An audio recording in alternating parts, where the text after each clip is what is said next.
Hello ladies and gentlemen of YouTube. If you don't know me, I build a lot of 3D metal model puzzles. And it started out with Metal Earth, Fascinations Metal Earth puzzles with the occasional Iconics. And that's mostly what I do. I have, however, begun to branch out into other areas, namely P-School. I eventually want to do some Tenyo and maybe a few odd and end things out there.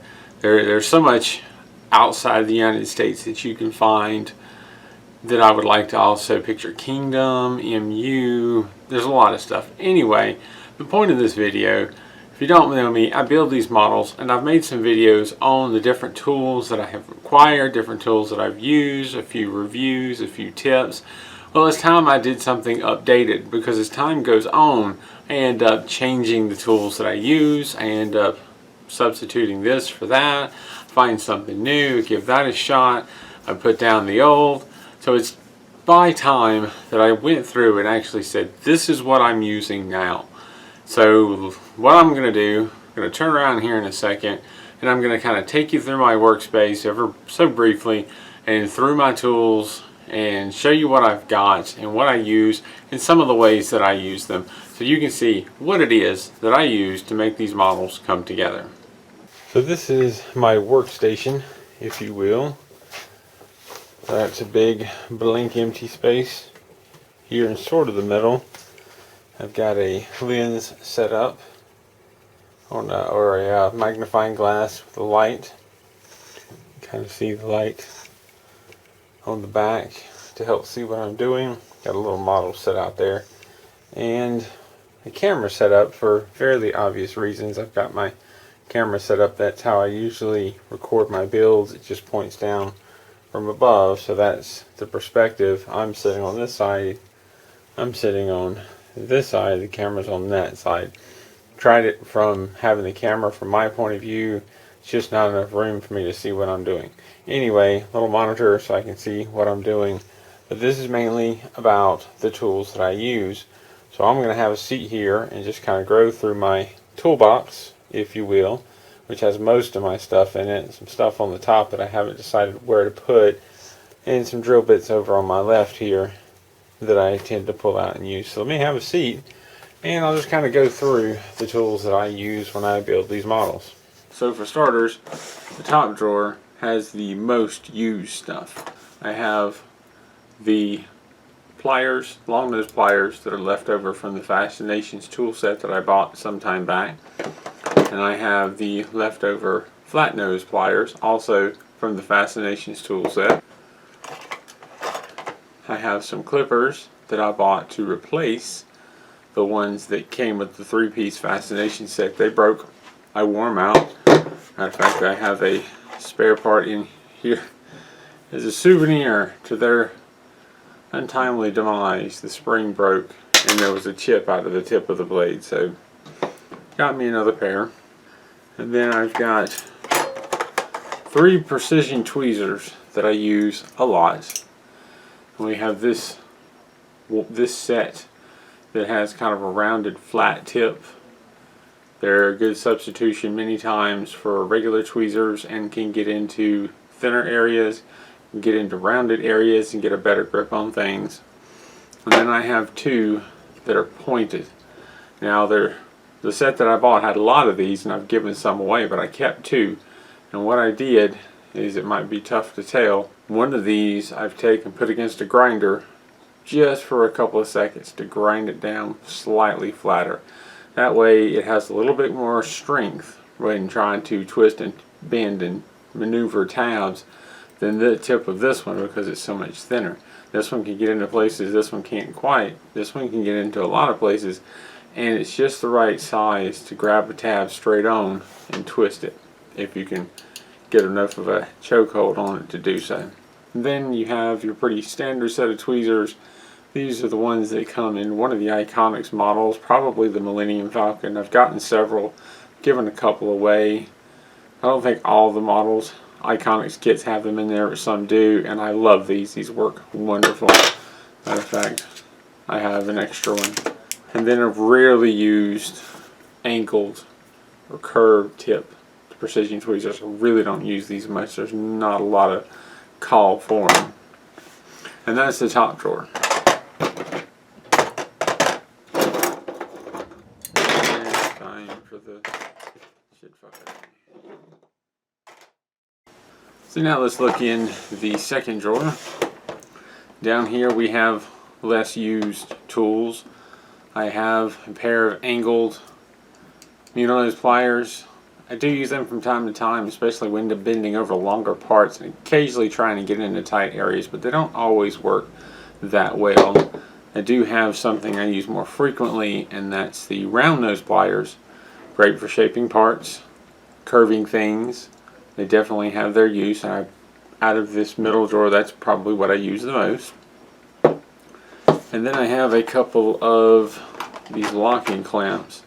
Now these are kind of an older tool that I once used a lot, but in many ways the precision tweezers have replaced them as far as getting into tight areas and holding on to small parts.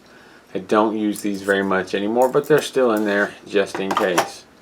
And then I have this tool, which is like the round nose pliers, it's round on one side and flat on the other, and I just never really used them.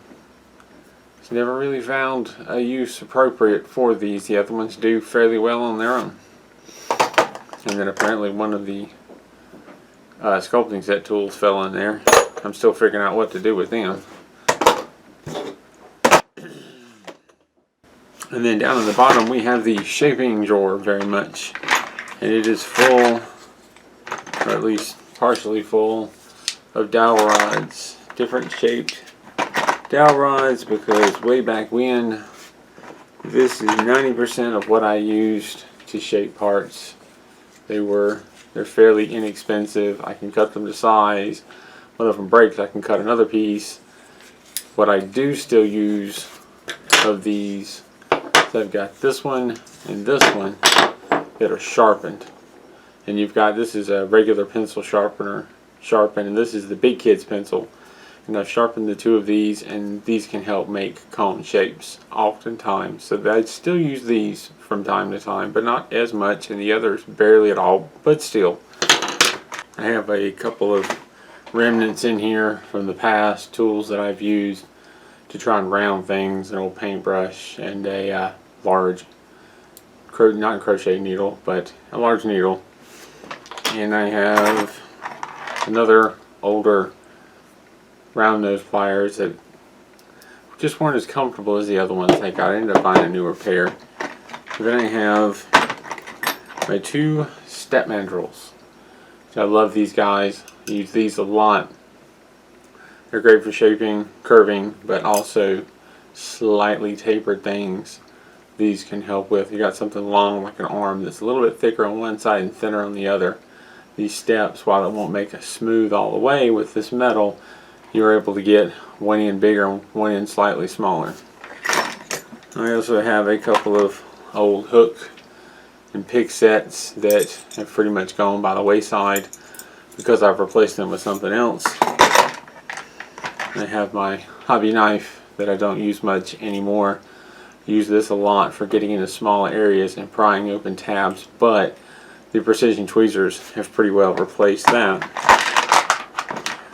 And then I have a handful of marbles and beads for shaping dome-shaped or ball-shaped items. And that's what's in my bottom drawer. Now you may have noticed sitting to the left, I have a drill bit set. This is an El Cheapo from Big Lots. Who knows how long ago. No idea how much it cost. I think it was a gift. I don't ever use them for drilling holes, but they're great for pulling out and using to shape round things. And you can find sets like this pretty cheap rather than using a set you have. And because they're cheap, they're kind of dull. So I've never had an issue with them cutting me or injuring my finger as I used them. And even if I did, you can get cans of dip that you can dip these in, and it hardens into like a plastic handle, a non-slip handle. So that's not too bad as far as a way to get a lot of different size shapes. That's not a bad way to go.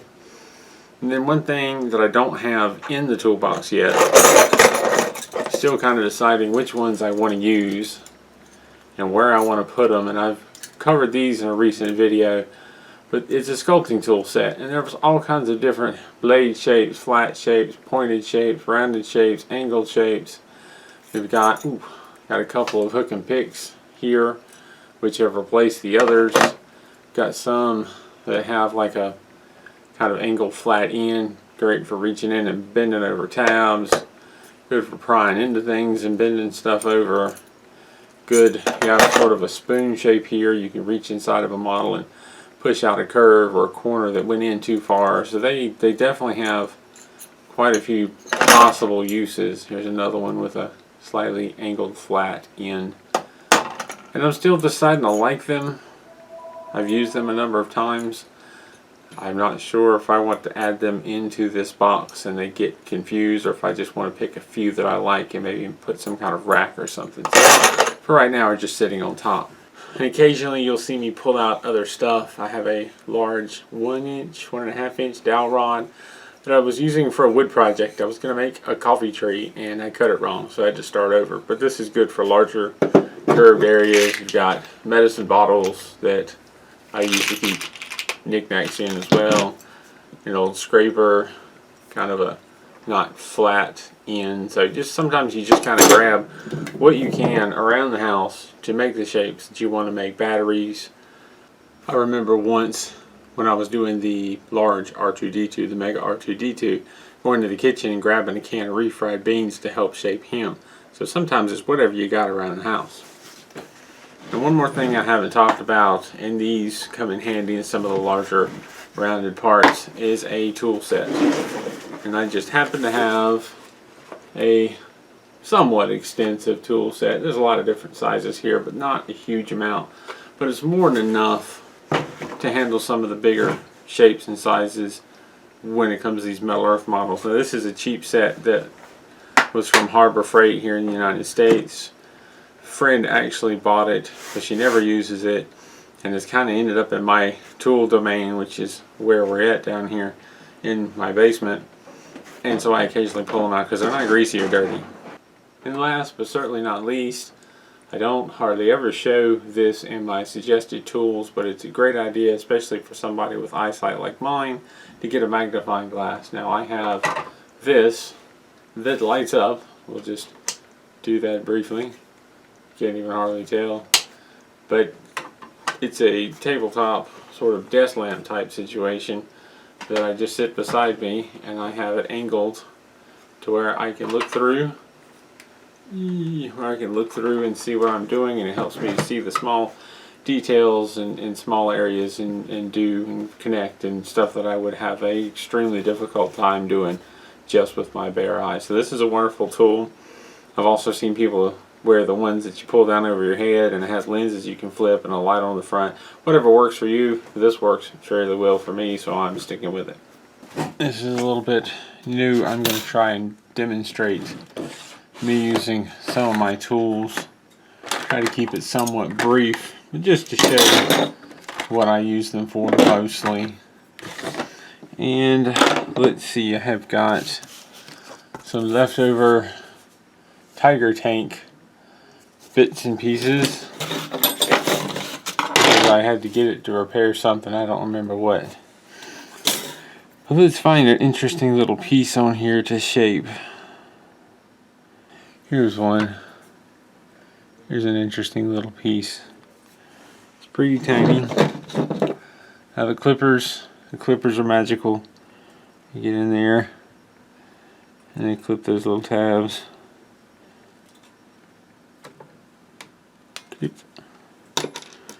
And out the part comes. Now, this one is a bit of a challenge. Let's see if I can't get this camera in a good spot here. First of all, I've got these tweezers. They're precision tweezers, but they've had the end cut down, because that is good for grabbing some of these parts. Now, I'm going to bend down this one side here. Try to get it at a right angle. Now I'm looking at it, trying my best to get it at a right angle. And I'm going to do the other side. And these little flat ground tweezers work wonderful for this sort of thing. Absolutely wonderful. They're not too thin that they won't grab much. They're not too thick that they're going to grab too much. Now, these edges curve ever so slightly. They don't just fold. These end pieces, top and bottom here, curve. And I'm going to take these round nose pliers and just put a little bit of a curve on them.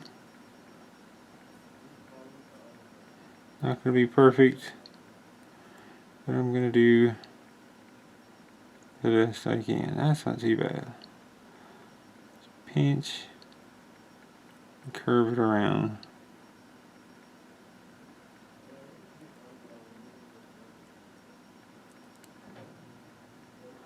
And I've done those first because then I'm going to come back with this, fold it over, and it'll kind of help hold them in place, kind of. Maybe.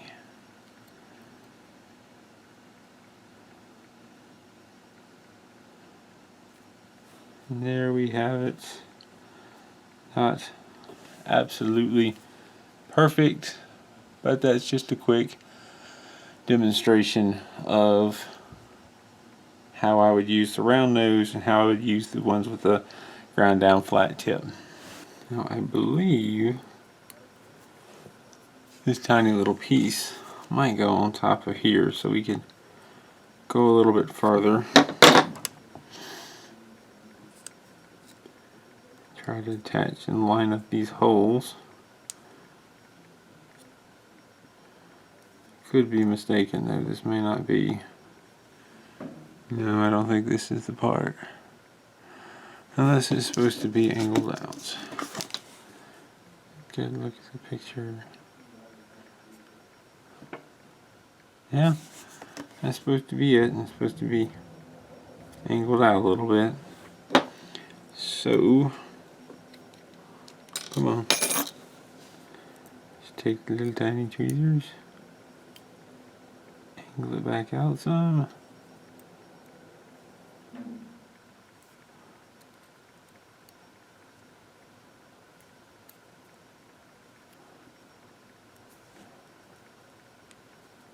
One tab. There we go. There we go. So, now we've got 4 tabs sticking out of the back. We have several options of tools we can use. I'm rather fond of these. Just push them apart a little bit, see how the tab's not quite sticking that far out. Push inward with the tweezers and outward with my finger or upward, and then grab and twist. Could also use these, although with the round tip they're going to want to slide around, so they're better in curved areas. I could also use these because they just do fit over the end, although they sometimes want to twist out.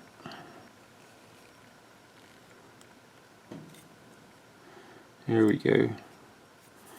Or you could do it from an angle like so. So there you go, that's attached. What I would not recommend is using something larger like these flat nose. They can grab it really good and just twist it right off, and I've had that happen once or twice, so we don't want to encourage that. This is an example where the flat nose pliers might come in handy. And you've got these kind of long thin ends that bend down, and these will grab that whole thing, and then you just bend it down. Try to make sure it's at a right angle. Grab right along the edge, fold down. Ta-da! Now, these are too big for the ends, but we can use these to grab the ends and fold them down And then there you go. So working with the tweezers and the pliers in different ways, you can make these things happen. Now we have this little sort of curved part, and this also goes on top of the lid to the tank, if you will. And what you got to do is you got to kind of cone shape it, kind of, well, I'm not sure what word to use, but this would be a great place to use a tool like this. You just slowly give it a bit of a curve and work around.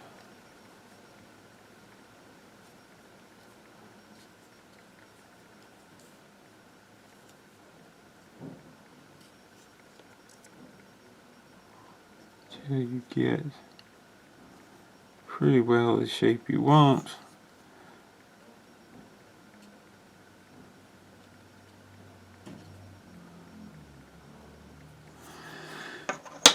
There you go, that just helped me do this slightly tapered in shape. Now we need to bend the tabs so they're all pointing in the same direction. So let's start by doing the upper ones.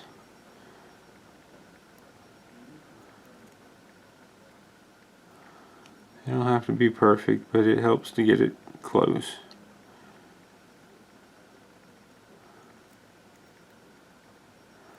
Because what's going to happen now is we're going to try and maneuver this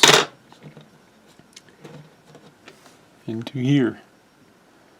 We're off to a good start. Got to line up one of these tabs.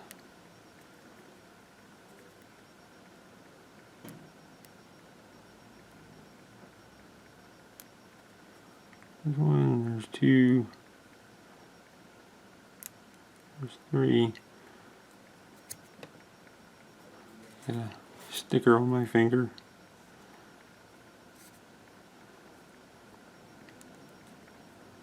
Oh, be good.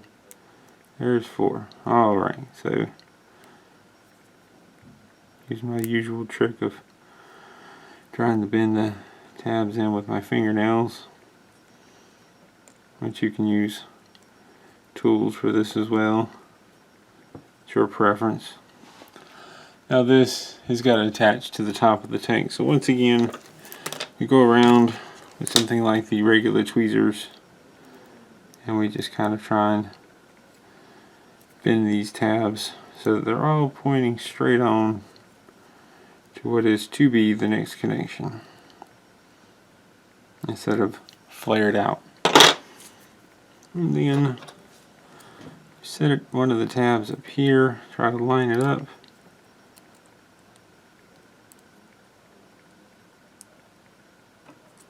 Doesn't want to cooperate. It's right there, but it doesn't. There we go. Got one tab in place. We need to finagle the rest. Sometimes easier said than done. There's another one.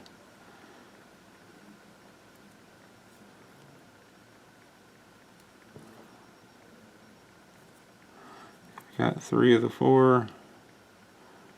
What's going on here? There we go. Just gotta push them into place. And go on the back side. And squeeze it together so the tab comes through.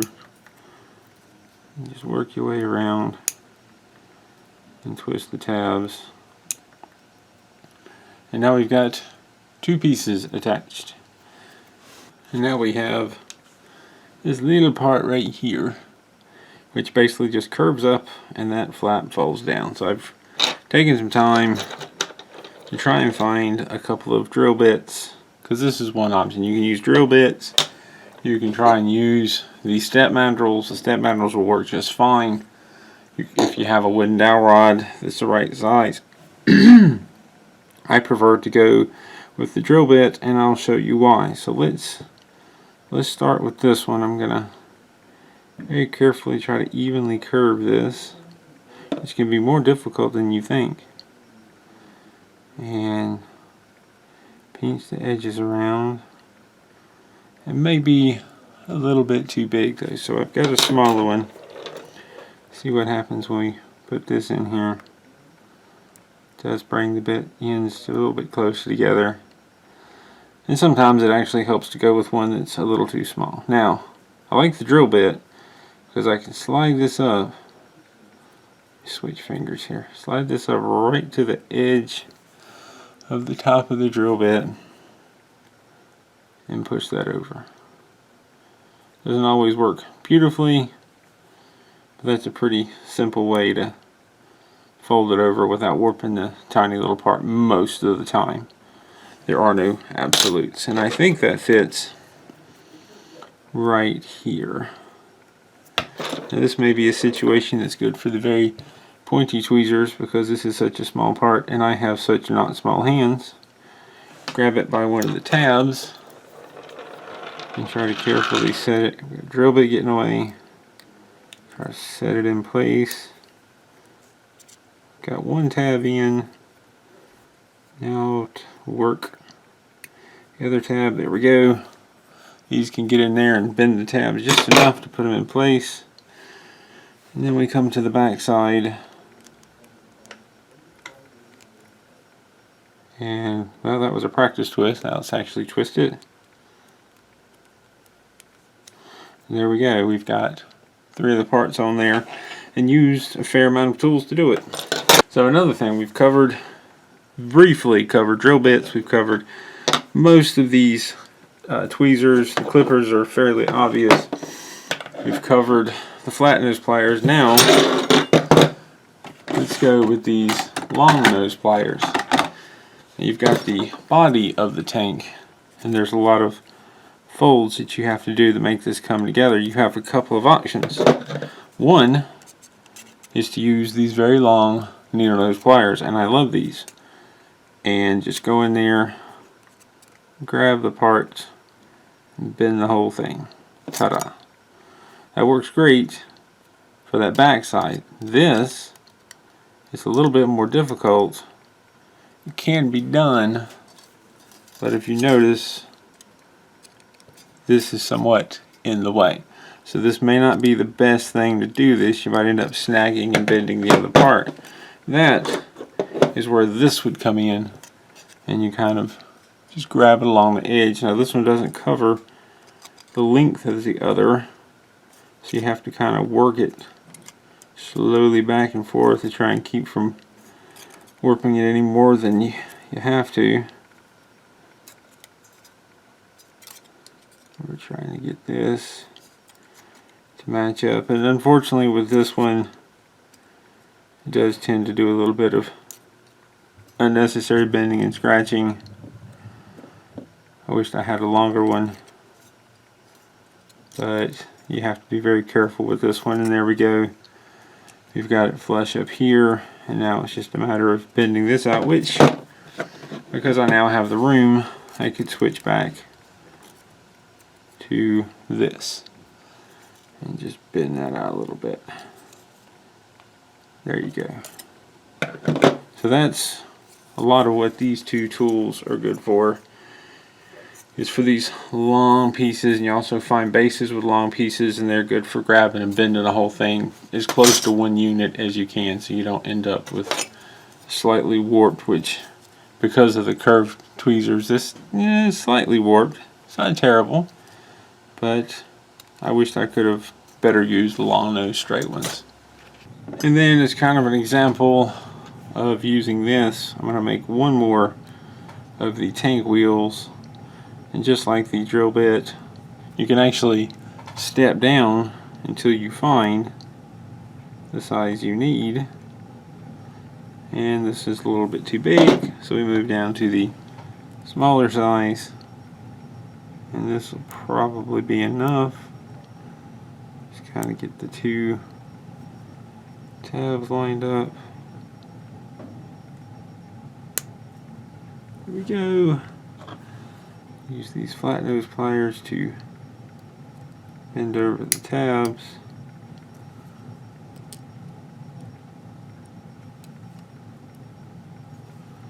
And push them down.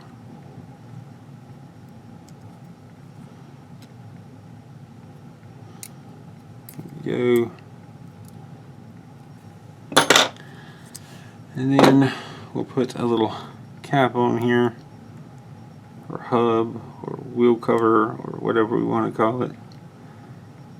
And this is nice and round, so that just slides right on pretty easily. Put in some tabs over to keep it on, which we can secure better later. And then we add it to this partially ruined track from our previous Tiger tank. Now, one of the reasons I'm doing it this much, or going this far, is I've got 2 of the tabs in. Let's say I'm having trouble with the last one. That's where this can come in handy to push, or in some situations to pull from the inside. Let's say this tab was too far in, you could reach in and pull it out. In this case, I think it's too far out, so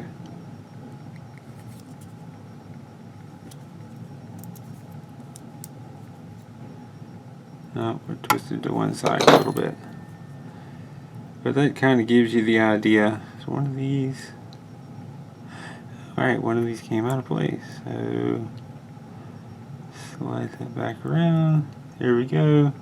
And see, now I've mistakenly pushed it in too far. So this is a small part. It's nothing to just pull it back off and try it again. But if this was a larger part and you don't want to go fighting with taking it apart, using this to pull it out enough to make the connection. Ta-da! And if you're dealing with a larger part and you can just do that to straighten up a tab and pop it together, you don't have to take off 4, 5, 6, 7, 8 tabs for a larger part just to straighten one and then start all over again. And I'm just going to twist them. I can't remember. This is one that I twisted when I should have folded, but there you go. That is a really quick rundown of some of the ways these tools are useful, the ways that I use them. I didn't really get into the beads, but I think it's fairly self-explanatory.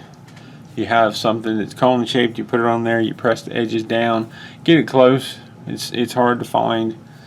You get it as close as you can. It's kind of hard to find the exact size, but if you can get it close, then it won't take much tweaking with the tweezers to finish it off. So I never know exactly when these different pieces are going to come in handy, and different ones come in handy at different times. So there's a couple of clips of where I've used them previously. Right now I can't think of setting something up quickly and easily that would show a good use for these. They're not a necessity, but I like having them. I've only talked a little bit about these pointed tweezers, and I have mentioned more than once that they've replaced other things. And here are some of the reasons why. I've got a couple of little pieces set up here I'm putting together to sort of demonstrate. I don't have any really good examples, and I will dig through my footage and see if I can't find something. But we have these 2 pieces of wing for Kylo Ren's shuttle, I believe it is. And of course it's got it stuck together. Alrighty then. So carefully line up the tabs.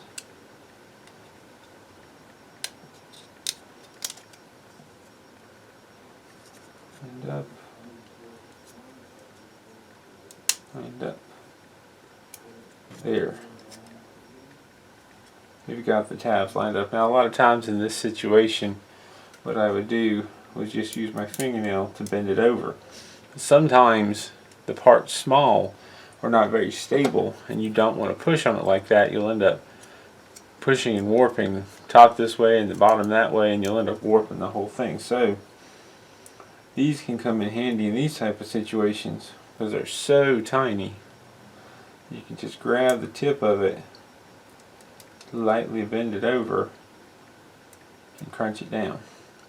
Now I prefer to bend it over with my finger because it usually makes a more direct curve, but sometimes it's just not going to work. And I believe the Ferris wheel was one where it was like that. Seems like there was something else. Now these also, I kind of showed where these can be handy.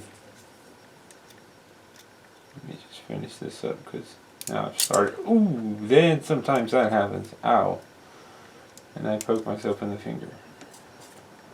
There's been very frequently been situations with you have these little small pieces that you kind of fold in half, and there's two tabs that go into whatever, and they're so close together that it's difficult to get in anything to work with. It's difficult to get a pair of tweezers in.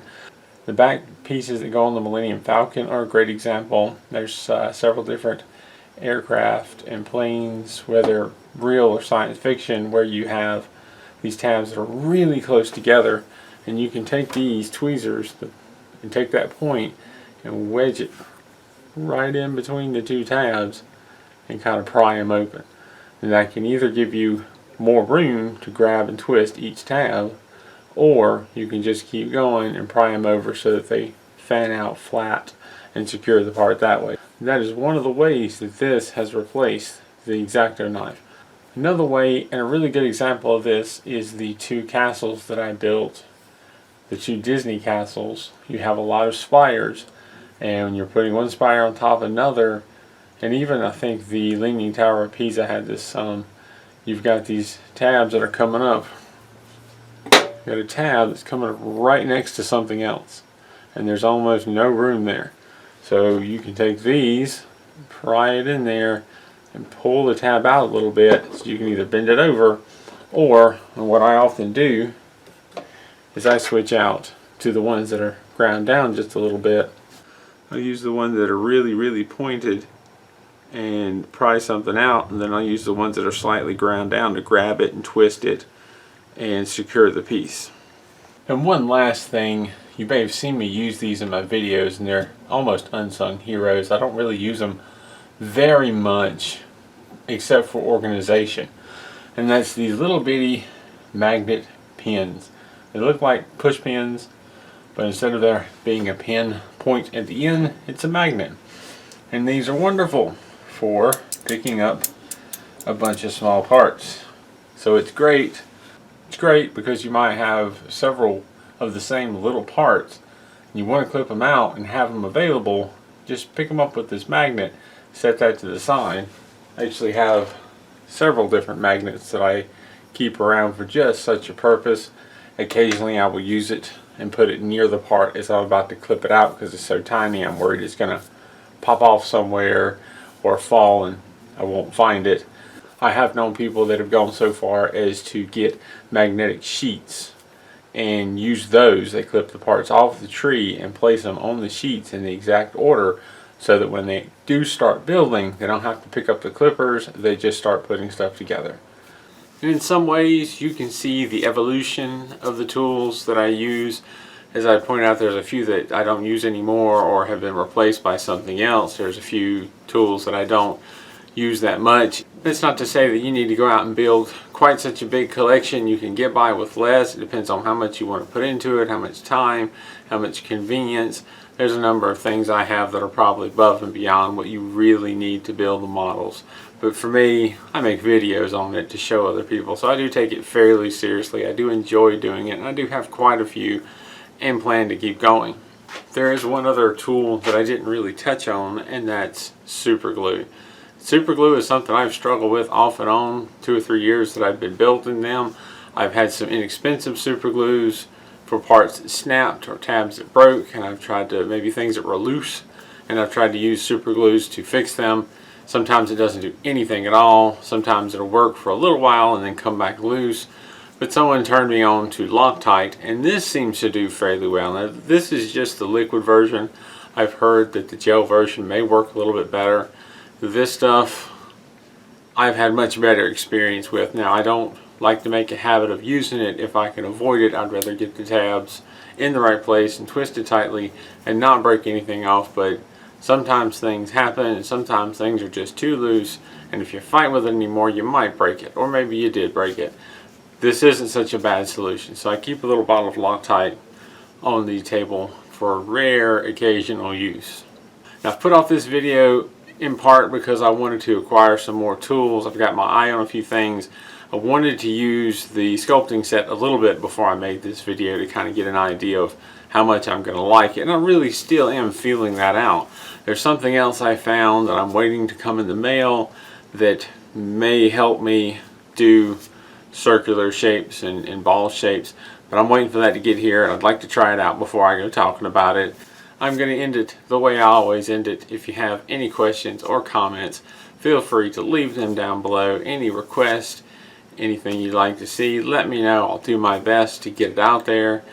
Any suggestions, maybe tools that you use, you want me to know about, or for me to share with others, because this isn't all about for me to know about.